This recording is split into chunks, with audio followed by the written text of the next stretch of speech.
All right, you ready for some disgusting pictures? Ready? All right. It's perfect that we're in Vegas for this talk. My subtitle of this talk is What Happens in Vegas Doesn't Always Stay in Vegas. That's my subtitle. I'm not as funny as Ken. I have my moments. That's one of them. Okay. So we're going to talk about STIs. Do you guys, how many of you are old enough to remember when we used to call this VD? Like VD back in the day, right? And then it was that's not really PC. And then we got to STDs, and we kind of moved now to even a kind of a nicer term, STIs. It's not a disease, it's an infection, come and get help, that kind of thing. So we're going to talk about STIs among other things, and we're going to talk about some of the updated guidelines for treatment and what we need to know clinically.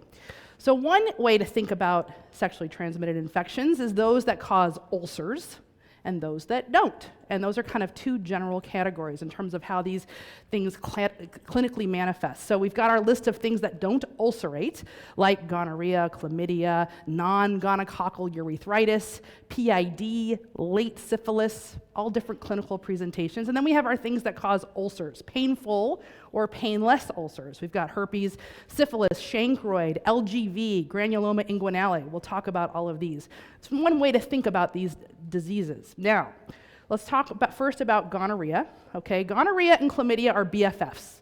They like to go around together everywhere. So we treat them both when we see one or the other. We think we have one or the other.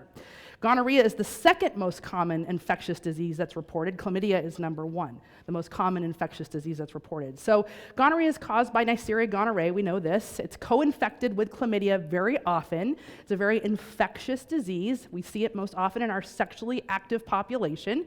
In men, this causes a urethritis, and usually men are pretty symptomatic. They've got discharge, they've got burning, they've got symptoms, so they're gonna come and seek help. Doesn't mean, though, that there wasn't a period before they came and sought your help, that they were still infectious to others. That's definitely true. And we know that in women, they can often be less symptomatic, particularly with chlamydia, and that's a particular thing to know about. What kind of physical findings do we see on our exam? Well, in women, we'll see cervicitis. They may not have any symptoms, but on our exam, they may have a friable cervix. They may have purulence. And then we see forms of gonococcal infections that are more unusual. We see proctitis, not uncommon in gentlemen who have rectal pain. Pharyngitis, gonococcal pharyngitis is also a possibility, and conjunctivitis. This can be neonatal conjunctivitis or self-inoculated adult conjunctivitis. You can form a picture in your mind of how that happens, but this is a very serious thing, and it's not your normal conjunctivitis. It's not just a red eye. It's going to be a red eye with pus pouring out of it. Really, really, really a lot of discharge. Very, not common, but a very big deal. Gonorrhea can also cause PID. We'll talk about PID as a separate topic, and it can become disseminated as well. We'll talk about that too. Now, how do we test for this disease? If we think we have a site other than the typical urethritis cervicitis, those sites need to be cultured. So if we have a conjunctivitis or a proctitis or a pharyngitis, those things need to be sent for culture. These days, we have another alternative, which is the nucleic acid amplification testing, which we can actually take a urine sample and test for GC and chlamydia that way as well. If we think we're going to treat for gonococcal infections in terms of cervicitis and urethritis, the treatment is, if you haven't updated yourself for this in a while, it's ceftriaxone. It's 250 milligrams intramuscularly, and we give at the same time azithromycin 1 gram orally in single dose. Now, if you've been reading about STDs or are up on this, you know that gonococcal infections have developed quite a bit of antibiotic resistance. And so this is one of the areas where guidelines have changed. And in fact, this dosing regimen of adding ceftriaxone plus the azithromycin is actually designed to be double treatment for gonococcus. We are now dually treating it to try to decrease the amount of resistance that is developing in gonococcal isolates. Now, it turns out that the azithromycin is also good to treat the chlamydia. We get that added benefit. But know in your mind that these days we are now actually doubly treating gonococcal infections because of the emerging resistance that we're seeing. In terms of conjunctivitis and some of the other forms of gonococcal infections, the dosing changes. So in this case, our dose of ceftriaxone goes up to 1 gram, and we also, again, double treat with the azithromycin. Now, disseminated gonorrhea, not a common presentation, but one we really need to be aware of. It doesn't disseminate frequently, but when it does, the way that it presents is with fever, systemic symptoms, but also arthralgias, joint pain. And this is on the list of things that can cause septic arthritis in young sexually active adults. So when you see a young person who's got tendinitis and joint pain, think about gonorrhea as a potential cause and ask some more questions in terms of symptoms and recent exposures. They also can have these skin lesions, and here's a picture of one. You see this sort of erythematous base, and you see this what we call gunmetal gray or hemorrhagic pustule on top of it. These typically are in the extremities, mostly in the lower leg. There won't be that many of them, so you have to look for them, and we know that that is a sign of disseminated GC, and so you got to think about that as well. Again, if you suspect that, you need to start looking in all the sites where GC can go and culture all over the place, any lesions as well. And often, this is a particularly difficult bug to isolate. So sometimes cultures will be negative. But if we think we have the right clinical picture, this is being a clinical diagnosis, we're not going to have this result back to us right away, the culture results, we treat. And we treat with ceftriaxone, still our drug of choice. We treat parenterally this time with a higher dose. And again, double treating with the azithromycin for the GC for 7 days. Now, chlamydia, as I mentioned, is the most common STD that we have out there. We treat it along with GC. Chlamydia causes urethritis and cervicitis. We know that in women in particular, this infection can be very asymptomatic and can cause PID, can cause infertility if untreated. So many women, sexually active women, are now being screened for this to try to pick it up earlier and test it earlier. Again, we can do our nucleic acid testing of urine. You can also do that nucleic acid testing of other swabs of other sites as well. We treat this with azithromycin, typically 1 gram orally. That's nice because we can combine that with our GC treatment and cover them both. But doxycycline is in particular another treatment for chlamydia. You can use that as well, and you can use that orally BID for 7 days. And remember that for any of these infections, you have to have a conversation about transmissibility and who's the partner, and you need to educate your partners and refer them for treatment, etc. Let's talk a little about PID, pelvic inflammatory disease. This is something that the CDC and the WHO thinks that we underdiagnose. Remember, this is a clinical diagnosis. This is an infection as a lower tract infection ascends, we get PID, infections of the fallopian tubes, endometrium, etc. You can get a tubo-ovarian abscess as a complication of this infection. It's a multimicrobial infection, and the concern again is that this can lead, if untreated, to infertility and chronic pelvic pain, also a concern as well. And it's multiple organisms. Certainly GC and chlamydia are in the mix, but so are anaerobes and other things as well. So our treatment is a little more broad than just looking at GC and chlamydia. The presentation of PID can be very subtle all the way to someone who looks very sick, quite a large spectrum in terms of how patients can present. They can present as just lower abdominal pain. Think about this in your lower abdominal pain, your suprapubic pain, that kind of category, to people who look really, really sick. And our goal is to try to treat as many of these cases as possible, to try to catch those mild disease and make sure in the sicker ones that we're treating the right thing. In terms of how we make the diagnosis of PID, this is, again, I want to reemphasize, it's a clinical diagnosis, so it's based on your exam.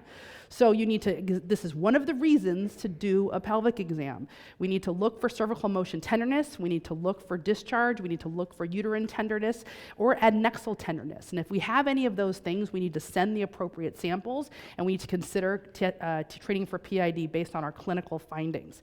The CDC has a whole list of criteria of things to consider in terms of treating PID and clinically considering it, but really it comes down to this clinical exam and your clinical suspicion.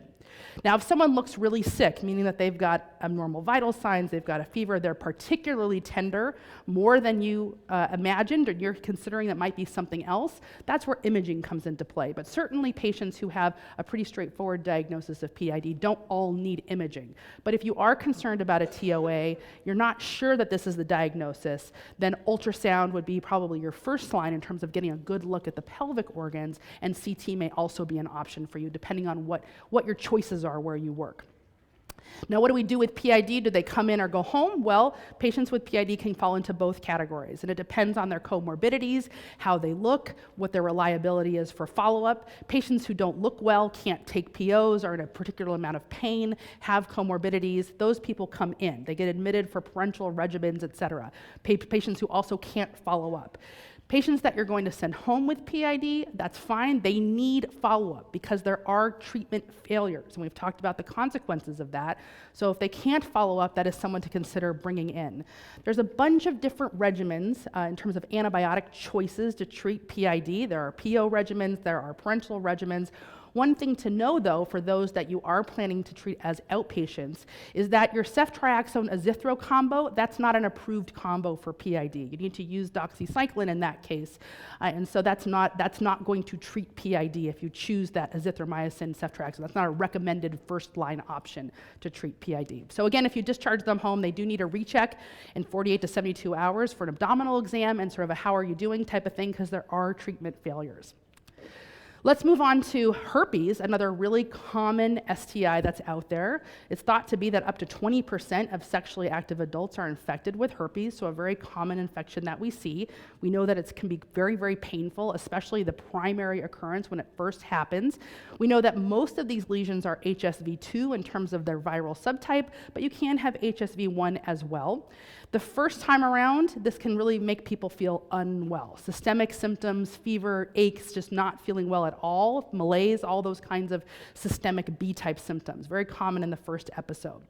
That primary lesion happens a few days after contact. It's a shallow, painful ulcer. It's on an erythematous base. Often these can coalesce and not look classic like this, but look like a big mess, and people can be in a lot of pain, have a lot of pain urinating, just have a lot of pain in general. And so I have seen these to the point where you need to admit these because they're just not going to fly as an outpatient in terms of the amount of pain that people are in. Local symptoms, they tend to peak in about 7 to 10 days. It takes a few weeks for them to heal, and it's a time for an educational opportunity because we know this is a lifetime infection, and we know that people can shed virus during the recurrence as well as asymptomatic periods. It's something people need to be educated about. This is a clinical diagnosis. You see it, you recognize it, you see the right clinical picture. This is a clinical diagnosis. You can consider viral testing in certain subgroups, but in general, we make this diagnosis clinically. And you have to educate them. This is really common that you're going to get a recurrence. It probably won't be as bad as this first time, but it's going to happen in most people, and that's a really important conversation to have in terms of sexual contact and spread, et cetera. Often before it's coming on again, people have a prodrome where they have some itching or some numbness or some funny feeling. They kind of know that it's coming. That's a common thing as well. If it's the first episode, I think treating with antivirals is a completely reasonable thing to do. It will help shorten the symptom duration and intensity, perhaps. And we know that subsequent treatment can also have an effect on the recurrence rate and the recurrence severity as well. And again, there are some people who are going to have to come in for this if they're in a lot of pain or they have complications of herpes. In very rare circumstances, this can become disseminated, especially in people who have immunocompromise. It can develop into pneumonia, hepatitis, et cetera. There are a list of complications that herpes can be associated with. Let's talk about another ulcerating STI, which is syphilis. This is out there. Syphilis is kind of making a comeback out there. It's caused by a spirochete, we know that. We know that the primary infection is the painless chancre. It's an ulcer, but it doesn't cause pain. So often people don't seek care for this ulcer because it's not really bothering them. It's a painless, indurated, very demarcated, red, smooth base type of ulcer. It will go away in 4 to 8 weeks. There is this very variable incubation period, and if you think someone might have some syphilis, the first tests we generally start with are an RPR or a VDRL, and then you follow that up with treponemal antibody testing. We know that syphilis, if untreated the first time around with the primary infection, can go on to do a lot of interesting things. There's secondary syphilis and there's tertiary syphilis that happens years down the road. The secondary syphilis can look like a lot of things. A few weeks later, several weeks later, variable presentation, you can get a rash, very non-specifically described as a maculopapular rash. It often does include the palms and soles. That's the classic description of a rash rash associated with syphilis, but it doesn't have to do that. This is something that can be variable. And in fact, when you see a rash in the ED that you're not sure what it is, which is a lot of rashes in my case, and you're not sure what it is, you should think about syphilis. Could this be secondary syphilis? And if you're considering that, send the RPR and check for it, because you could pick up a case of secondary syphilis by thinking about it that way. Again, you can have, if it's untreated, and again, you have a latent period, and then you go on to all of these interesting tertiary syphilis, late syphilis complications that it can involve many different systems in the body, including the heart, the nervous system, et cetera. A whole long list of complications that you won't commonly see but are out there. Neurosyphilis being probably one of the more common ones. How do we treat syphilis? Syphilis we can still treat with penicillin. That is still the recommended treatment regimen. The dose and the frequency depends on which phase of syphilis you're treating. There are some alternatives for those who are penicillin allergic. Remember that if you do treat someone with syphilis with penicillin, you can get what's called the Jarisch-Herxheimer reaction, which to me, I think of the penicillin going in and just basically blowing up all the treponemes, and that causing sort of a systemic illness where patients don't feel well from this endotoxin release as the spirochetes are losing the war.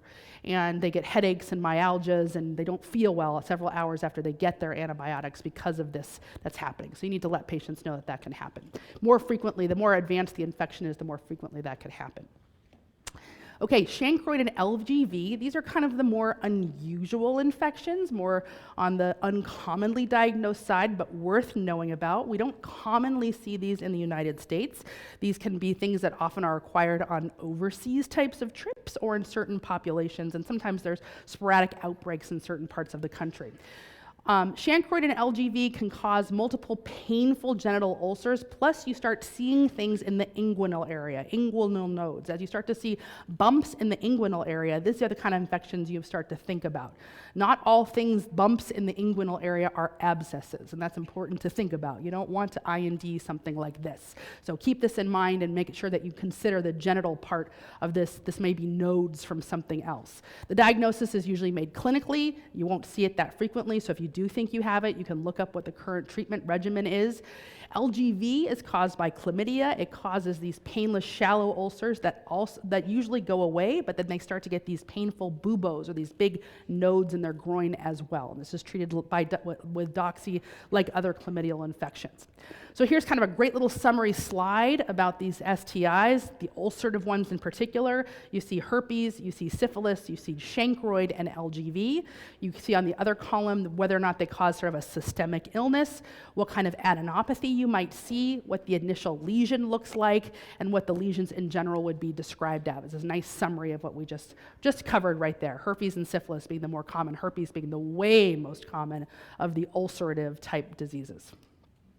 So let's talk about patients who present with a complaint of vaginal discharge, and we're finding other things. What other things could be on the menu? So vulvovaginitis, really common. People who come in with vaginal pain, vaginal discharge, they may have itching, often due to an infection, but think about things like atrophic vaginitis in the older patient, or some kind of potential vaginal foreign body, or an irritant, some kind of dermatitis or allergic reaction, can also cause that same chief complaint. But this is a really common GYN chief complaint. There's a few different causes we should talk about. Probably the most common is a candidal infection, certainly something that we see frequently. And this is something that probably most women experience at some point in their life, and this is usually from an imbalance of flora, an overgrowth of yeast causing a candidal infection. Now there are some risk factors for this to happen. People who are on OCPs, people who have recently been on antibiotics, pregnancy, and diabetes. Think about that as well. And don't forget also about HIV, recurrent candidal infections. Think about HIV testing being something to think about as well. We usually see sort of vulvar itching, and they can have external dysuria. When they describe the dysuria, it's sort of the burning as the urine is kind of exiting the whole system. And you might see some redness, and you see that classic described cottage cheese discharge. Doesn't usually have much of an odor to it, but it can, and that's not always present either. If you do a wet mount on these patients, which is usually our diagnostic test of choice as we are differentiating between these different types of discharges, you may see yeast come back on that report. Now, sometimes yeast comes back on that report and you were not expecting that. And if they don't have symptoms consistent with Candida, that's not something that's recommended to be treated. But if they are having symptoms, then we have a choice of what kind of treatment we want to go for. You can go for the single dose fluconazole, the diflucan dose, or you can go for one of the vaginal creams. And usually I give patients an option as to what they'd prefer to do. And usually, though, in pregnancy, you want to use the topical treatments only. That's the option for that particular condition. I do think one of my pearls is to offer you that in any of these patients, you want to consider just checking a quick finger stick glucose level. It is not uncommon to find undiagnosed diabetes in this population. And that's true for men also who have candidal balanitis or penile infections in the same respect. They don't know why this is happening. There's no risk factors that you can identify. Think about doing a finger stick and you may diagnose a new case of diabetes, in which case that was a very high yield visit to figure all that out. So that's something to think about here. Another cause of vaginal discharge can be trichomonas, and so this is something that is actually sexually transmitted. This is a flagellated protozoan that causes this particular infection. The presentation can be anywhere from someone who's asymptomatic with this infection to the classic fishy smelling discharge that's kind of frothy and local itching and irritation. If you, you won't always see this, but if you do an internal speculum exam and you see these sort of punctate hemorrhages on the cervix called a strawberry cervix, that classically goes with trichomonas. And again, not common, but you might see it. And if you see it, be like, hey, I know what that is. This is trichomonas. You want to take your wet mounts. That will help you make this diagnosis, and you'll see a lot of white cells, and you'll see these motile trichomonads as your lab report comes back. We treat this with metronidazole as kind of our classic first-line treatment, and this is safe to give during pregnancy. That's fine. We don't use gel for this particular indication, and again, as I mentioned, it's sexually transmitted, so you need to make sure the partner is also treated. This is one of those infections that can go back and forth if you don't deal with both partners with this particular infection. BV, super common, bacterial vaginosis. Another reason for people to have discharge and something you're going to find on your wet mount. This is about a third of cases of patients presenting with this particular chief complaint. And again, this is sort of an imbalance between the normal flora that are there. And basically things get out of whack, and then you get overgrowth and you get BV. Now, this is not sexually transmitted. This is more internally generated. Your exam may be pretty normal, and there's a bunch of criteria that you can use to diagnose BV. But classically, this comes back with your clue cells on your wet mount after you send that. That's kind of the way that you'll usually pick up a case of BV. If people have symptoms, we want to treat them, and if it's anyone who's pregnant, regardless of having symptoms, this is something that should also be treated because it can lead to poor fetal outcomes if untreated. So you can make your decision about to treat or not. But metronidazole is the way to go. We go twice a day for 7 days. You can also use the gel if that's an option as well. So here's a little sort of summary slide again, looking at all these causes of vulvovaginitis and what kind of complaints and the frequency that we see these different things on exam and what it will look like to you, and just sort of summarizing all that we went through. There's different frequencies in terms of how much discharge they present with, how much pruritus, how much pain they might have, dysuria, all that kind of thing. So this is all sort of summarized here on this little slide. And then in terms of diagnostic testing, what you'll see on your wet mount, and that's important, well, you see clue cells. That's going to be true for BV. Trichomonads, that's Trich. That's a sexually transmitted one. Need to have that conversation. And Candida, you'll be looking for yeast. Now, another common thing that you might find in the patient who comes in with vaginal pain or a vaginal complaint is you might run into one of these, a Bartholin, cyst, or abscess. And basically these are normal glands that get blocked right at the vaginal introitus and can cause an abscess. And this abscess, like other abscesses, needs to be drained. And that's something we can do in the emergency department. It's a little bit different than your typical IND of other wounds because we usually like to treat this with a word catheter or some kind of indwelling little catheter to keep that open to let it drain. And there's some other ways that you can do it besides the word catheter, but that's one of the first line therapies we go to. This stays in for a while, basically until it falls out. They need to have follow-up for this. If it's someone who's had this before and it's recurrent, we usually refer these to OBGYN for a procedure called a marsupialization, where they can basically stop that from happening over and over again and deal with that cyst underneath that's recurrently infected. But this is certainly within your scope of practice in the ED to incise these, drain them. Patients will feel a lot of relief. It won't feel comfortable doing it, but in the end, that's really what they need. They don't need antibiotics. It's not a cellulitis. It's an abscess. It's a blocked gland that needs to be drained. Warts might be something else that you see in the emergency department, condyloma acuminata. These are venereal warts, usually caused by HPV. These can be obviously cosmetically bothersome to patients and can bother them as well. You can see them really anywhere where HPV can come into contact. These usually aren't hurting someone or causing symptoms. They may be uncomfortable, and they're usually something patients get curious about. What is this and what can I do for them? Typically not something we often treat in the emergency department. There are some topical treatments you can recommend, but you can refer refer these for cryotherapy, et cetera. And remember that these can be prevented by vaccination against HPV, so that's part of the reason to be pro-HPV vaccination. And certainly the CDC does recommend this vaccine be distributed pretty widely for young adults entering their sexual years. No talk about sexually transmitted infections would be complete without mentioning sexual assault, and we have to also consider these victims to be recipients of treatment as well. There are a lot of guidelines about how to deal with victims of sexual assault. CDC is a wonderful resource for everything regarding STIs and PID and sexual assault as well, in terms of what kind of treatment regimens, what to remember when you're seeing a victim of sexual assault, what you need to send, what kind of samples, et cetera. But we generously treat and cover all of these different organisms and send the samples as needed, especially following the different guidelines that we need to do.